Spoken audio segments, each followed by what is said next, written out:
Welcome to the Fatherhood Challenge, a movement to awaken and inspire fathers everywhere to take great pride in their role and to challenge society to understand how important fathers are to the stability and culture of their family's environment. Now, here's your host, Shoshannah Guerrero. Greetings, everyone. Thank you so much for joining me. This is going to be a special episode, and what makes it so special is I have my wife right here in front of me. Her name is Shoshannah Guerrero, and we are talking about how children change a marriage. This is going to be interesting. So let's stick to tradition, and let's start out with a favorite dad joke. So I'm going to change it up a little bit and give you a mom joke. Why is a computer so smart? Why? Because it listens to its motherboard.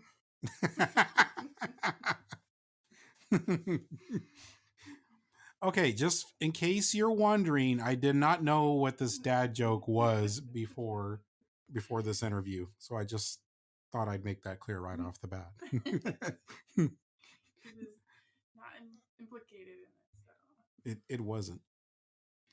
Okay, so this is going to get kind of interesting in a lot of ways because it might get into some very uncomfortable topics because we're going to be talking about things that are on dads' minds, but may not actually be said or communicated, but still just as important. So let's just get to it. The words that so many dads fear for their marriage is to hear the wife say, "I'm pregnant." Why is that? Is she really changing? What perceived pending changes to the marriage do dads find so frightening? So from the therapeutic background that I have in family systems, I want to just kind of take a step back. And let's look at the patterns that are already in place in that relationship. If they're married, if they're partnered, it depends on how long they've been together. It's going to change the relationship. So I want to kind of look at it like, what is it like before the baby comes along? And what is it that's changing? So from that partner perspective, what does their activities look like? How do they spend their time? They spend a lot of their time maybe with work, going to school. They have special events that they might go to. But other than that, there's a lot of time that a couple is able to put into adventures together, fun together, being able to have sex when they want to, things like that. I think of the movie Yes Day, which is a favorite in our house with two young boys. And in that movie, there is the context that is set up that before marriage, the partners said yes to everything. They had fun skydiving and bungee jumping and all of these wild adventures. And when the kids came along, things shifted into no, for safety reasons. So that's one of the things that changes, and why it can be so frightening, I think, is there's two different directions the relationship can go. The first one being there can be this level of abandonment that the couple feels with that transition into parenting. The mom is really focused on the babies, making sure they're fed, taken care of. She's very emotionally invested in these little ones, and that takes from the dad. And I think that there can be that feeling of emotional abandonment. I think the other part of this is that mothers kind of intuitively, or if not intuitively, have like checklists that they can refer to that tell us what makes a good mother. But then when I would ask someone, what does a father do? Do you have that same checklist that comes to mind? We have absolutely nothing. And that by itself is very frightening. And I think that just adds to the uncertainty that's already there. So you have the uncertainty of what's going to happen to the marriage. And then you have the uncertainty of how do I do this? As in, if you're a father for the first time, you're excited, you're going through all kinds of emotions. You're excited inside, you're happy in one side. On the other side, there is no manual. And that's scary enough as it is. So the other thing I want to cover then is that there's two times or, depending on how many partners, but typically you might look at 2 times in a person's life when they were to have a relationship with a mother. One being the father's own mother in that relationship, and the second then being when their wife becomes a mother. And you don't relate to your wife the same way when she is a mom as you did before she was a mom. She's a different person. The marriage is different. I think what the challenge comes then is that the only other strong maternal relationship some men have had is with their own mom. So we've already mentioned that there isn't like this intuitive knowledge about what it's like to be a dad. There isn't like this checklist you can go through and be like, okay, I'm doing this, this, and this. I'm at least making some effort of what a dad does. So instead of growing into that father role, I think men can regress into being independent and being what it was like with their own mother, because that was the only other maternal relationship that they've had. So is that just a survival instinct, or what is that? What's going on when that happens? I think it's not talked about. I think men don't talk about what it's like to be a father. I don't think that they're comfortable speaking about that transition and what elements went into being that present as a father. And so it leaves men in confusion, and they're just trying to reach for the most familiar relationship role that they know. And I know that women can have very specific opinions on taking care of an infant, taking care of a toddler. For myself, I know that I am very opinionated about how to raise children. I think they should be raised in warm, connected environments with lots of adult supervision, knowing that children need that prefrontal cortex present. And so I just have really strong beliefs about how parenting should be. This is something that I've been opinionated on since I was 2-3 years old. There's a story in our family when my sister, who was younger than I was, we were outside, and my mom and my aunt were there chatting. And at one point, my mom looked around and was like, "Where's Shauna? Where's the baby?"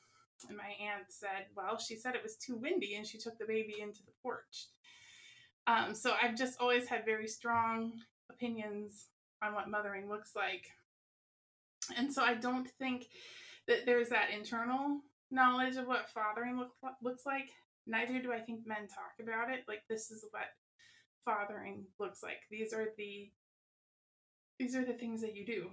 This is how you engage with your children. This is how you provide for your children. This is how you care for your children. I just don't think those same discussions are available for men that are available for women. I would agree with that 100%. I would say that guys definitely have opinions on those things, but we tend to keep those things to ourselves by tradition. One of the goals with this program is to try to get dads not only thinking about these details, but more importantly, to talk about them, not only with each other, but it's good to talk about these things with your spouse. And I don't think those conversations really happen in that way at that level. And I think that probably adds to the anxiety among everything else, including the marriage. I agree. And I do think that there is a maturing into the father role that happens. And that men need to move from that responding role to being that they're used to being in a maternal relationship, like they typically respond to their mother, versus in a marriage or partner relationship where men really need to start to take the initiative to care and protect for their partner and for their children. I think, though, that becomes very complicated in situations where the husband and soon to be father experience abandonment from their own mother. And I think that leaves a big hole when it comes to being able to feel free to communicate some of those expectations or some of those thoughts about how the child is going to be raised, to ease some of those anxieties. All of it becomes significantly more difficult when that is the case. Well, let's also look at what happens when the baby comes, because I think this is triggering for men as well. And that is, you have this beautiful little baby and you want to take care of it and you want it to respond to you, smile at you, call for daddy, call dada, like all of those things. And who does baby want when they're born? Exactly. It's always the nurturing aspect, everything that the baby is craving is all of those needs are typically supplied by the mother. Mom, baby wants mom. And I hear this over and over again. I think we experience that. Baby wants mom. And so I think it can be triggering for men who have that history of abandonment or that uncertainty of what it means to be a father. And so instead of kind of rolling with a sense of humor with the whole thing, and let's be fair, it's hard to have a sense of humor on the sleep deprivation that both people are dealing with. But babies want mom, and so for at least 3 months that 3 months past birth, but it's probably up until about 6 months. They're really all about mom. And so if you think about that, that's quite a long time to feel triggered, to feel like you're not good enough, to feel like the baby doesn't want you, and to have that uncertainty brought up over and over again. And I will say that could not be more true. For me, that was a very, very painful thing, but not something I would talk about, but it was absolutely there. You begin to just question and wonder, well, what exactly is my role here? What exactly, if anything, does this baby need from me at the stage? Now, we're discovering now that some of these narratives that we've bought into and believe are absolutely not true, and science actually backs that up. But before understanding all of this, it is not a comfortable place to be when you're realizing and what you're understanding is that the baby, what everything that the baby is craving, at least that's how you're seeing it, is all supplied by the mother. And so you feel like you're always a back seat. But are there any other stages of child development that scare dads as well? And why? I what I have noticed is that men kind of tend to settle into their role in parenting in the toddler years, those preschool and elementary years. I think they can find quite a bit of satisfaction in those years. In adolescence, though, um, there is just something about living with an adolescent that can be triggering. They know you, they know your weaknesses, and they have no difficulty in calling them out. And if you have any certain expectations of fathering, such as you will be respectful, you won't, say those things to somebody in authority, um, any rigid expectations around that, adolescence is going to bring you right up against either those feelings of abandonment again or any seeds of rebellion. And so that can really create a lot of turmoil and disruption in a family, which is supposed to be there as adolescents are finding their own identity and exploring their own uh, expression of the family values. I'm going to add another one though, and that is I don't think many parents are prepared for the launching stage, which would be about 18 to 25. Um, there isn't much information out there for parents, and I've that has been the other stage where I've seen that it's make or break for marriages, and it's a very very challenging time as the young adult children have opinions now about the parents' relationship, about their siblings' relationships. You are adding in new partners. And sometimes between 20 and 25, you are starting to have new children added to the family. And anytime you add a baby to a family, it is extremely disruptive. It just changes routines, it changes expectations, it changes schedules, it changes your future. There's so many things about a baby that is disruptive. And if you have 2 or 3 or 4 children going through that launching stage back to back to back, it can be a lot for a family, a couple to absorb and be able to sustain their relationship and the family. It really sounds like what you're saying, and what I'm getting out of this is that if the abandonment issues are not dealt with from the very beginning, they do not go away. They just resurface in different ways and at different times throughout different stages of the marriage and the child's development. Does that sound fair? So I think you bring up a fair point, and that is if you have relationship or emotional issues to work on, it is best to work on them when they first come up, because you will have multiple opportunities to be confronted with these same issues over and over again, and it gets more intense the older your children get. And the other thing is then you also start to see the consequences of multi-generational decisions in your own children. And so if you can stop that cycle in your marriage, if you can stop that internal cycle, you're less likely to pass it on to your children and your children's relationships. And maybe I even jumped ahead in that, because we can probably go back a little bit further and say it isn't just dealing with it. Dealing with it requires being aware of it. So we have to go all the way back to the very beginning of being aware of it. And so, what are the signs that you look for? How do you know that this is something that you need to address?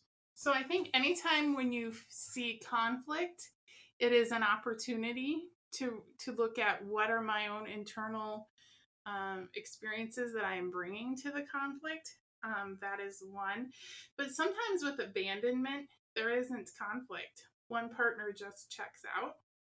And I think that it requires that conversation of being very specific and saying you weren't present.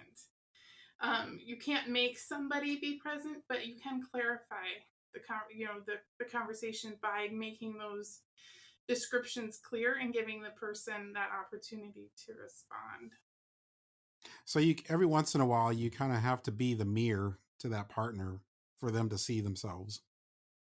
I think that's part of the role of marriage. Is sometimes it's fun and sometimes it's exciting and sometimes it's painful, and we have difficult seasons that we go through together. And if you can be open to your partner, even if they're saying it in ways that can be difficult to hear, that it can provide an opportunity to make the situation better. There's something that you would always say whenever there was even conflict with us. And I've heard you say it with other couples, and I think it's very meaningful. And that is, you would always say, we're on the same team.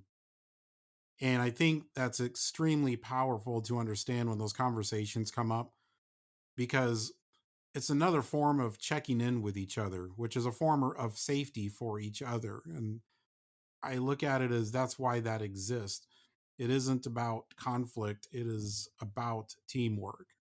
And that may be another way to completely reframe those conversations so there is less anxiety around them when they need to happen. Yeah, I agree with that.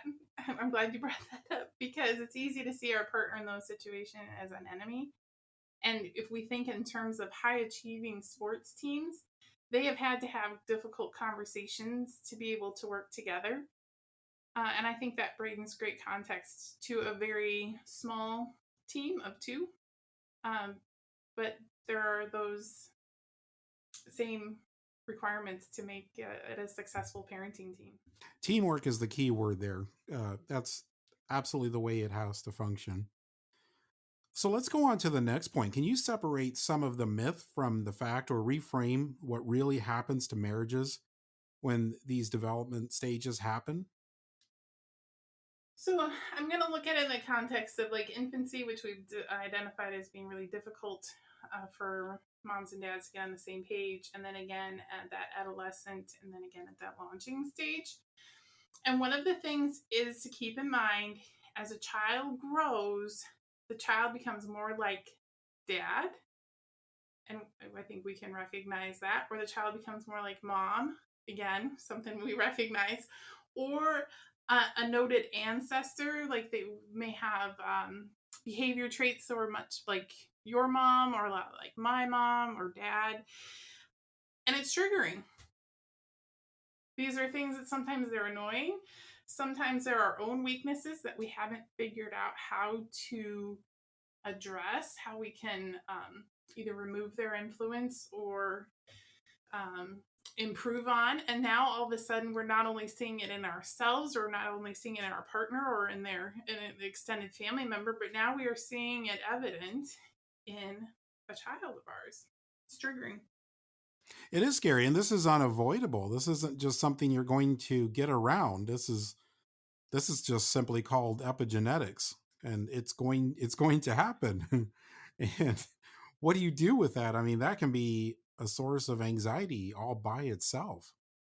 So I like the comment you made earlier about being the mirror. So sometimes our partners are our mirror, but most frequently it's our children who are our mirror, because even if our partner brings something up, we're not as likely to want to change for our partner as much as we love them, as we are willing to make changes for our children. So if we can consider that our children are the mirror of our behavior and help us to understand who we are, who our ancestors have been, and how it is evident in our child, I think then we're able to change the environment in a way that it can be helpful to our children. So the guy's mindset, most guys think of it in terms of the switches. And where that analogy doesn't work is because when you flip a switch, the response happens like this. You Correct. flip the switch and it's done. Whatever you were seeking, whatever outcome that you were expecting, if you flip the right switch, that is, that's exactly what you're going to get. And when it comes to family relationships, when it comes to the relationships with your kids, it is not about flipping a switch. It's about facilitating the environment for the change and for the outcomes that you're seeking. Does that sound a little more? Yeah, absolutely. You're going to notice it over time. So if a plant is struggling, you're going to look at it. Does it need water? Does it need fertilizer? Does it need more sunlight? Does it need more shade? You look at it from the context of its environment. And with parenting, we also look at it from our internal experience or from our partner's experience, and like, what did they need? So you need to be having conversations. Like, when your child is like you, what did you need? And it doesn't always answer every question. So when your child gets old enough to give you feedback, sometimes you have to ask your child, what do you think? What do we need to do differently? And that takes a lot from a parent to be able to take feedback from a child. I remember one day I was having a really rough morning, and we finally were getting towards the end of the morning, and our oldest looked at me and was like, "You're not all that great of a parent today." And I was crushed, but he was also right. And so it gave me an opportunity to repair that relationship and then try again. And because he knows he can give me feedback, we've had this conversation several times over the years. What a better situation when the plant, for lack of a better word, can actually tell you what it needs. That's fascinating. And there's another component to this that I will share that works a lot better for me, and that is learning to lean on each other as a couple. And so when you can communicate with each other, when you get into situations of parenting, and especially coming into these stages, when you rock against the stage and it is very, very uncomfortable, and those times when you're feeling that you're out of your element, that is the best time to get with your spouse and to communicate what's going on, the anxiety you may be feeling, or difficult conversation that you need to have, and sit down together and run over a game plan together for how you're going to address it. It's a lot easier sometimes to work on these things together as a team than it is to try to figure it out on your own, especially when you're feeling out of your element and out of your comfort zone. Absolutely. If you can have those conversations, it's definitely going to help you work together better. So let's go into some other things, like such as there are cultural influences that are creating damaging stereotypes about some of these different stages. And what are those and how are they damaging? So, first of all, I think you have to look at the fact that there is more cultural support for dads in infancy. So, that is something that is changing. And I'm ecstatic for that, because dads need to have those resources to know how they can start to engage from those early days. I'm meant to look a little bit more at adolescent into the young adult years, and there are specific cultural influences that are damaging relationships. Substance use disorder is one. Pornography is another. Excessive screen time is another. And the reason why I want to speak specifically to those is because they all fuel the addictions centers in the brain. And we know that children are on screens now probably from toddler on. We also know that because they have access to these screens, that they're more likely to be exposed to pornography starting as young as 8. So we really need to be having those check-ins and to be observing what they are seeing on their screens very early on. With substance use disorder, we know that children are aware of or being propositioned to use substances as early as 10 to 12 years of age. So by the time parents are thinking about having those conversations, say 12 to 15 years of age, they've already been propositioned and likely started to use either pornography or substances. And so the parents have long missed that opportunity for early intervention. And then when it comes to work, if you think about it, when these challenging life stages happen with children, it's easier to step out and to do something where we feel accomplished and where we're recognized and feel like people appreciate us. And most frequently that's in the work setting, because adolescents can be challenging. They can be a lot of fun. It's a lot of fun to watch them grow and become who they are, but it's also one of those developmental stages where I've seen overall disengagement from both mothers and fathers from their family. Our time is just about running out, but before we go, I would like to know, what challenge do you have for dads listening right now? Okay, so my challenge for dads is to know your strengths. If you know your strengths, you are more confident in what you bring into that parenting relationship with your children. So there's a couple of different approaches you can use. The Myers-Briggs personality assessment is one that I recommend. If you're really into strengths-based, the other one that I would suggest is the Gallup Strengths Finder assessment. That one's going to cost a little bit of money, but I believe is well worth the time and effort to you put into that. And the second thing that I think you need to do is to know your own attachment lens, and that is to go to the Attachment Project. But if you know that lens, you have the opportunity to express compassion and what contributed to your own attachment. All of those links I'm going to put in the description. So if you go to thefatherhoodchallenge.com, that's thefatherhoodchallenge.com, and you go to this episode and you look in the episode description, the links to these assessments and resources will be in the description. So that wraps up our time. Shauna, thank you so much for being with us. It's been absolutely wonderful to have you here on the program, finally. Thanks for having me. Thank you for listening to this episode of the Fatherhood Challenge. If you would like to contact us, listen to other episodes, find any resource mentioned in this program, or find out more information about the Fatherhood Challenge, please visit thefatherhoodchallenge.com. That's thefatherhoodchallenge.com.